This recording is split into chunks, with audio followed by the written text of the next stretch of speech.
Well, greetings everyone. It's been a while since I've done anything for YouTube or video. I've been wanting to do some updates for a while on YouTube, and I have these ideas, but making them actually happen can be quite difficult, and you can wait around forever trying to wait for perfection to get to where you want to go, or you can just kind of do what I'm doing now, which is get something up and running.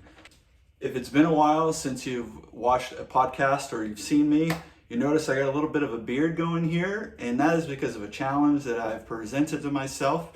For those of you who don't know what it is that I'm working on or working towards in my research, I am trying to be the first person to do genetic transformation of fungus in a DIY environment for low cost.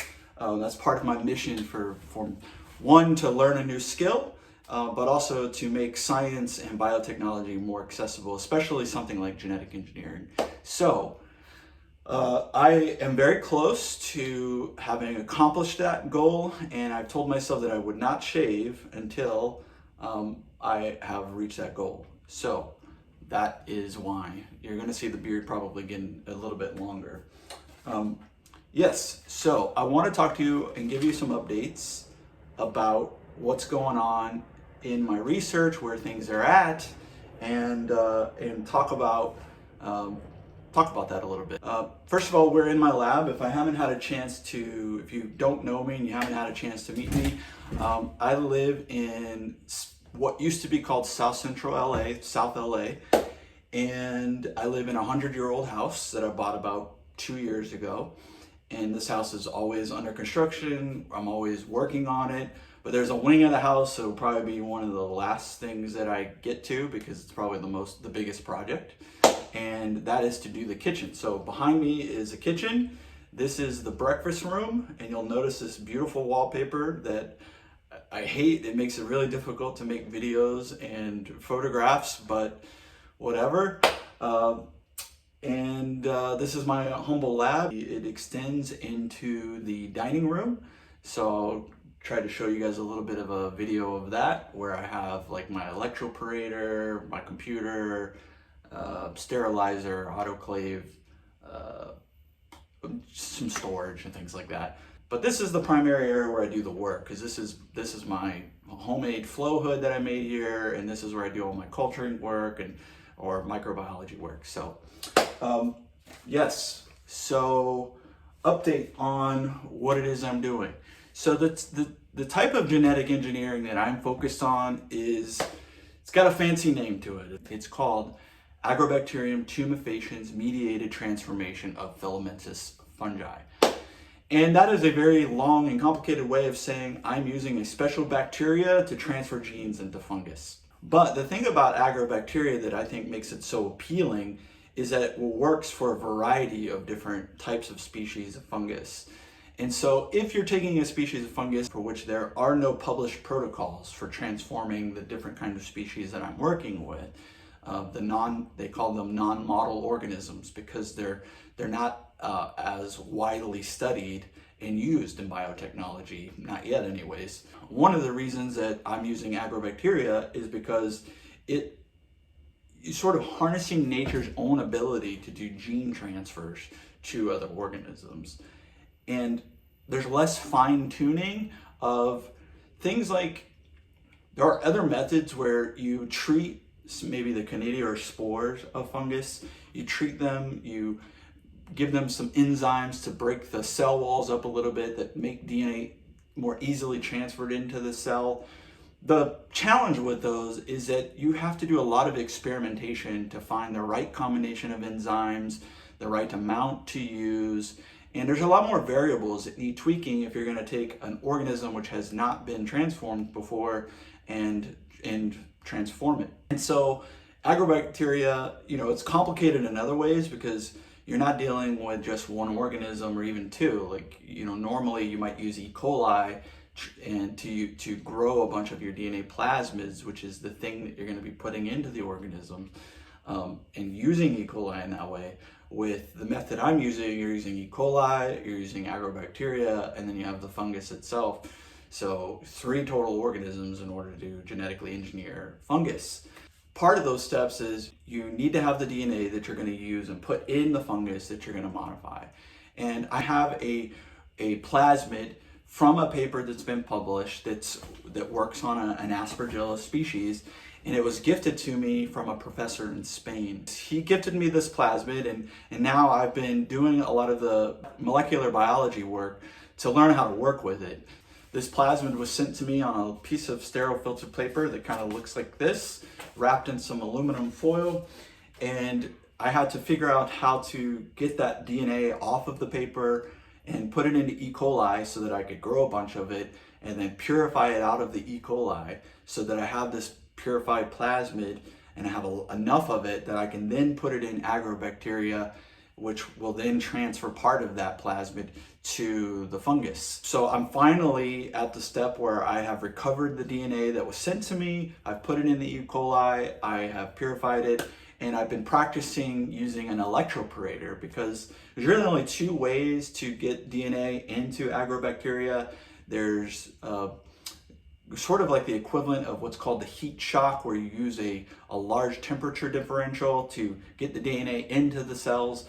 But with Agrobacteria, it's more temperature sensitive, unlike E. coli, and you have to flash freeze it in liquid nitrogen.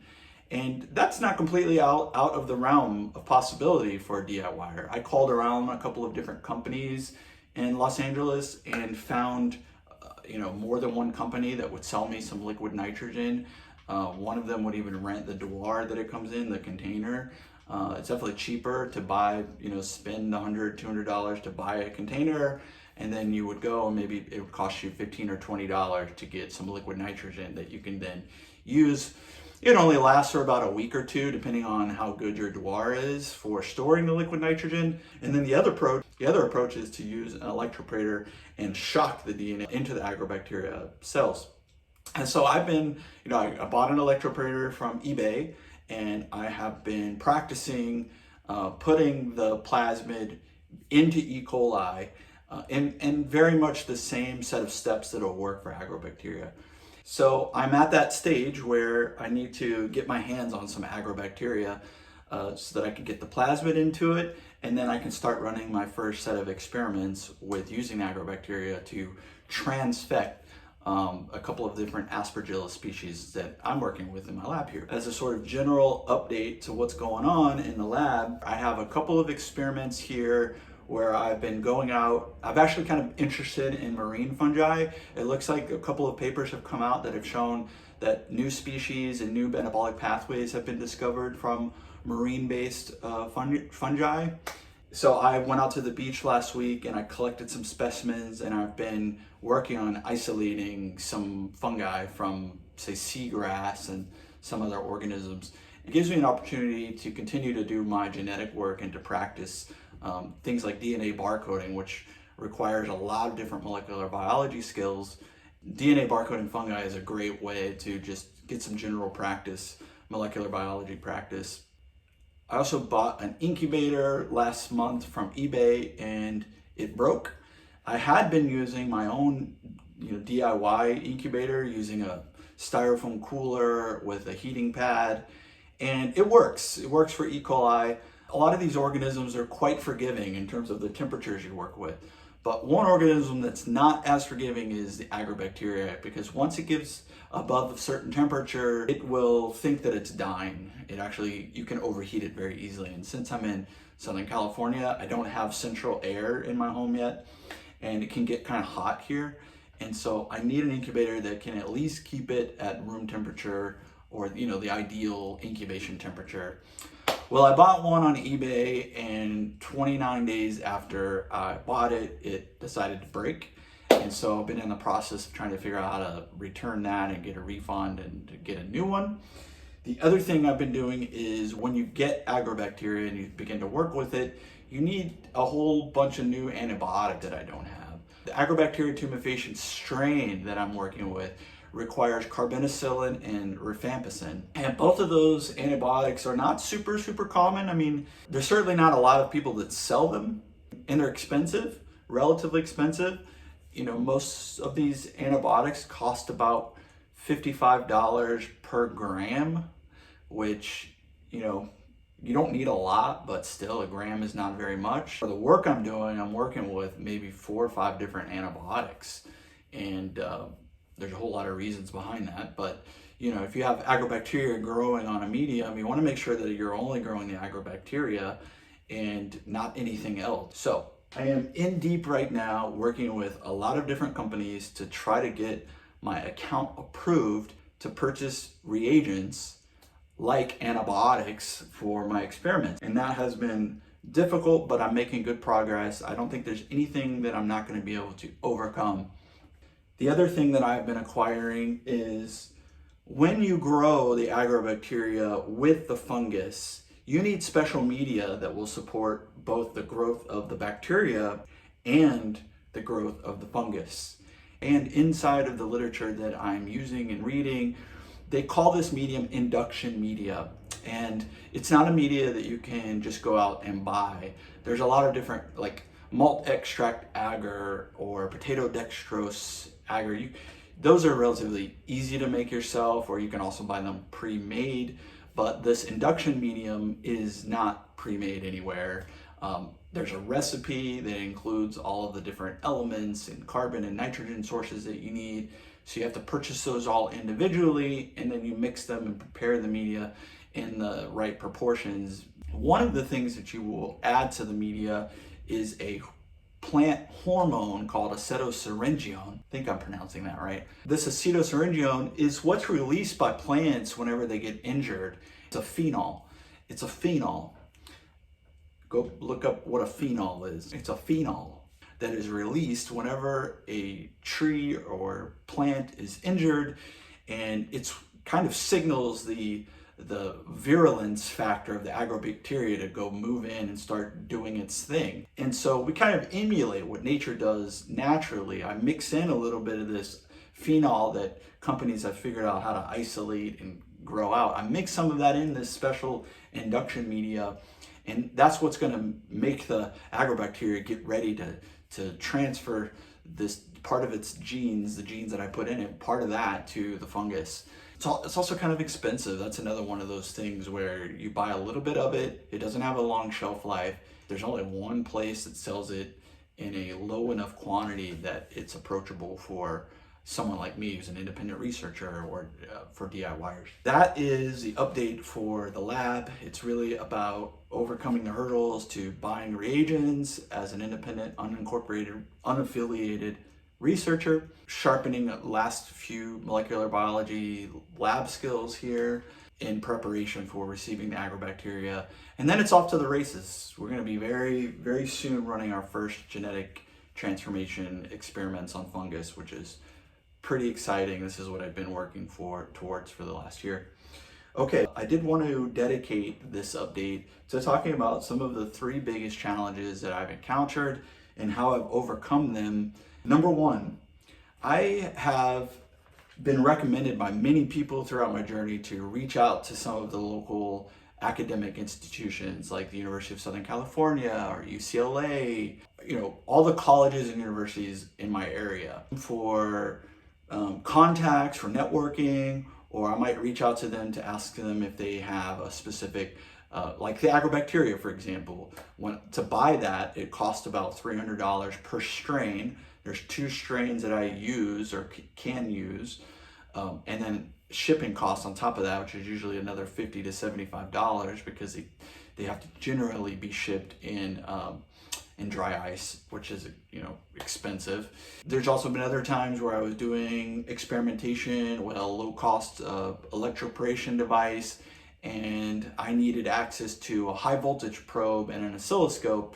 And so I thought, hey, why don't I reach out to the physics or one of the engineering departments at my local university and see if I can even just pay a small fee or get access to this specialized test equipment to test my electroporator. About 9 times out of 10, I get no response at all, which, it's tough. It's like, imagine, people when they apply for a job and they never get like a response from the employer, which is fine. Like, I understand a lot of the reasonings. There's legal reasons. There's misalignment of incentives to work with an independent researcher. I'm not going to that school. I'm not affiliated with that school. people are short on time. There aren't a lot of compelling reasons for people to invest a lot of time into me. I get it. But on the other hand, why do these academic institutions exist? They exist to educate people, to empower a generation of people with skills that are marketable, but also can advance technology and innovation forward. In spite of all my attempts to reach out, I've gotten no responses, not even formal rejection saying, we're sorry, we can't help you. I have to think about, what does that mean? There's probably lots of reasons why. It's like, this guy's doing genetic engineering in this lab. Look at his wallpaper. Why would I want to help this guy? You know, if it was me, if I was on the other side, I'd like to think that if someone in my shoes was reaching out, asking for help or needed something, that even if I couldn't do it for whatever regulatory reasons, or I'd like to think I would at least respond and point them in another direction. I mean, obviously, one question that comes to mind is like, well, why don't you go to school? Why don't you just go sign up for a PhD program? That's not what I'm trying to do here. You know, going out and signing up for a PhD, paying the money, spending a lot of effort and energy into areas that I don't necessarily have an interest in pursuing, would really slow me down. And it's counter to what I'm trying to do.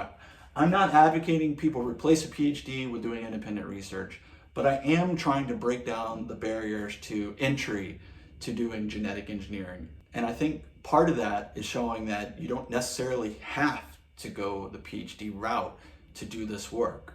Just like in computer science, you don't have to go to a 4-year school to learn how to code. And I'm also kind of trying to go through these challenges intentionally and run into the roadblocks so that I can go through the troubleshooting, the hard part of overcoming these roadblocks. As I overcome them, then I can share with other people how I did it, and that hopefully will help motivate and inspire other people to move forward in their own research.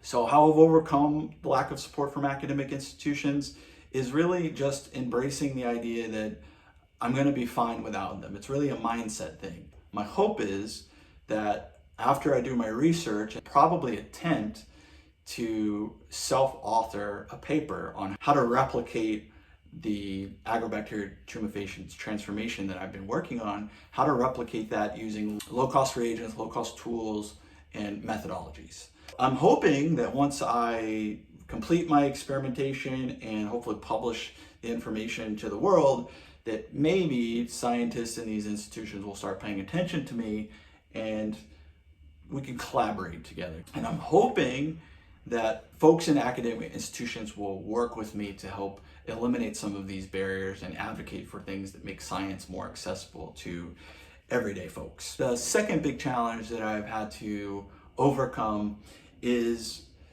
because of the podcast and because of the things I've been sharing on social media.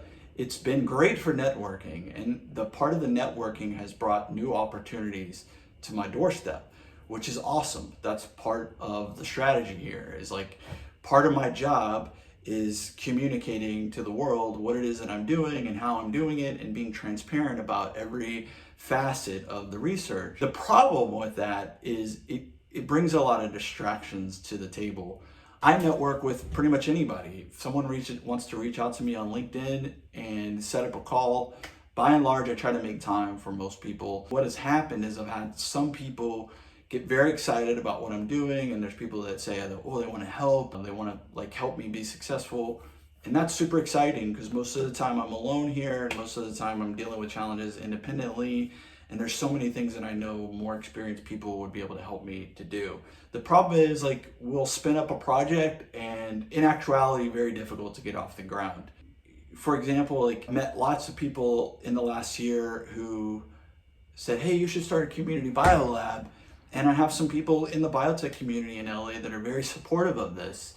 The reality is it's very challenging to get a community biolab off the ground for a lot of different reasons that I can talk about. But I've invested quite a bit of time and emotional energy into that particular project. And there's only so many things that I can do to move it forward. And it'll get my hopes up because I'll run into a person who gets super excited and is like, we can make this happen and we can do this, this, and this. And then it just sort of dies. And it goes into a period of silence, and then they'll reach back out and things will get spun up again and I'll think it's going to move forward, and then it just kind of falls to the wayside, or just life happens. It's nobody's fault. It's just these things are inherently complicated, lots of moving parts. There's lots of dependencies. There's a lot of aspects about community biolab which have made it difficult to move forward. But it's also kind of a distraction because it's something I want to do, but it's kind of secondary to the mission that I'm on right now. But I think one of the challenges with any entrepreneur is dealing with these distractions and figure out like, where should I invest my energy? Which person should I really invest a lot of time into, or which opportunity should I invest a lot of time into? And I think when you're doing something cool or interesting, I think you're gonna have a lot of people that want to be involved, but then there's not a lot of follow through. It reminds me of when I was a youngster, I used to play in bands, and I always took it way serious because I wanted to be a professional musician, and I was always dealing with trying to get people to come to practice. It made it difficult to have a band, so it's sort of like that. I would love to work with lots of people, collaborate with people, but it's hard to find people as motivated as me to follow through with it, and to follow through with it over an extended period of time. So how do I overcome these distractions? I'm always doing a self-evaluation. What have I done this week? What content have I published to show people progress in my journey? And I'm always making sure that whatever skills I need in order to move forward, I'm constantly doing something to practice. Every day I try to do something. I'm just always evaluating where I'm at, and am I moving forward? Am I making some kind of progress? It's a good problem to have. It's a good problem to have, because it's better to have people who want to work with you than no one's responding at all. Finally, the third biggest challenge that I've had to deal with is my own mental health, my own personal ambitions. I often get people asking me what do you intend to do with the fungus once you've engineered it? Or what's Everyman Bio going to turn into? And it's a great question. I always try to answer the same way, and that is to say that that's not my goal. My goal is to be the first person to engineer fungi in my home, and I don't know where that's going to go. My dream would be to do it, to get really good at it, and then to teach other people and make a living advocating for independent researchers and doing more of this kind of research. That's my dream.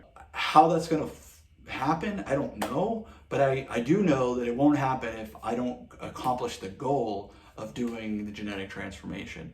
There'll be times where I just don't have any energy to do a video or do an Instagram story or to write anything. It feels like there's nothing going on, and I feel so drained of energy, and I have all this self-doubt about what are you doing? You've spent the last year working on this, you haven't gotten there yet, and even when you do, where's it gonna go? That's really hard. That's really, really hard. I don't know, and this is as much of a mental challenge as anything else. And there's probably a lot of life lessons in there for people who are also on that entrepreneurial journey, or in a startup where you maybe don't have customers yet, you're not really sure what your product's going to be yet, you have limited funding. And I just will say I feel very blessed, and I have a lot of gratitude that I'm in a position where I can take this risk, where I can build upon all of the work I've done in my career and spend a little bit of savings to pursue this goal. Is there a guaranteed outcome? No. Is there a possibility that I accomplish this goal and no one cares? Yeah, I think it's probably more likely that no one will really care than someone to go oh wow, that's really cool. Here's an opportunity, or why don't you do X, Y, and Z now that you've done that? I don't know, and that's an ongoing mental challenge. Imagine working really, really hard on something with no clear payday at the end of it. The only payday that I probably will be able to bank on is that at the end of my life, I'll be able to look back and go, I did that. And that's worth a lot. That's worth a lot to me. I know just because in the journey so far that something great's going to happen. And I also think that it's really cool. And maybe it's not appreciated right away, but to be able to do genetic engineering on an organism that no one else has ever genetically modified before, using molecular tools, using low-cost reagents from someone that doesn't have a degree, that's someone that's self-taught in every aspect of what they're doing. I think that's cool. I think I like it, and that's what motivates me to keep doing it. I think that's pretty good for today's update. You know what? Your support and your encouragement and people that have left comments, people who send me private messages, it really does mean a lot. I try to read all of them. I welcome them, especially people who want to get started and they have questions about how to do it. I'll help you in whatever way I can, because I know what it's like to be on the other side where you want to do something and there's really not a lot of resources to reach out to help you get going. Hopefully I'm going to do more of these. That's the plan. This is the first one, so we'll see how this one goes. That's it. I'm having a lot of fun. It's challenging, but it's worth it. It's worth the work. So I'll talk to you guys soon. Thanks for tuning in.